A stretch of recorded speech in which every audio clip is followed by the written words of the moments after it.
بسم اللہ الرحمن الرحیم۔ کچھ لوگوں کو صرف معاف کیا جا سکتا ہے، پھر نہ ہی ان پر اعتبار کیا جا سکتا ہے، نہ ہی دل صاف کیا جا سکتا ہے۔ غصہ ہمیشہ ایسے شخص پر آتا ہے جو اپنے سے کمزور ہو، جبکہ اپنے سے طاقتور شخص پر کوئی غصہ کیسے کر سکتا ہے؟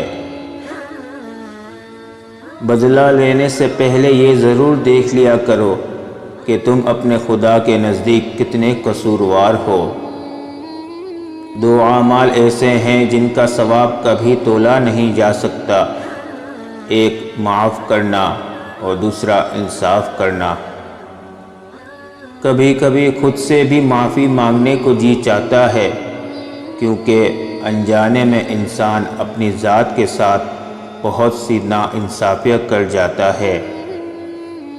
اس سے ضرور معافی مانگو جسے تم چاہتے ہو، اسے مت چھوڑو جو تمہیں چاہتا ہے، اور اس سے کچھ نہ چھپاؤ جو تم پر اعتبار کرتا ہے۔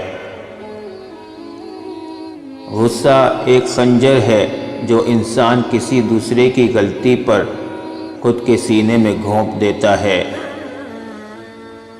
غصے کے وقت برداشت کا ایک لمحہ تمہیں ہزاروں دفعہ شرمندہ ہونے سے بچا سکتا ہے۔ لوگوں کو اسی طرح معاف کرو جیسے تم اللہ سے امید رکھتے ہو کہ وہ تمہیں معاف کر دے گا۔ معافی وہ انسان دے سکتا ہے جو اندر سے مضبوط ہو، کھوکھلے انسان صرف بدلے کی آگ میں جلتے رہتے ہیں۔ رات کو سونے سے پہلے سب کو معاف کر دیا کرو، پتہ نہیں کون کب تک زندہ ہے اس فانی دنیا میں۔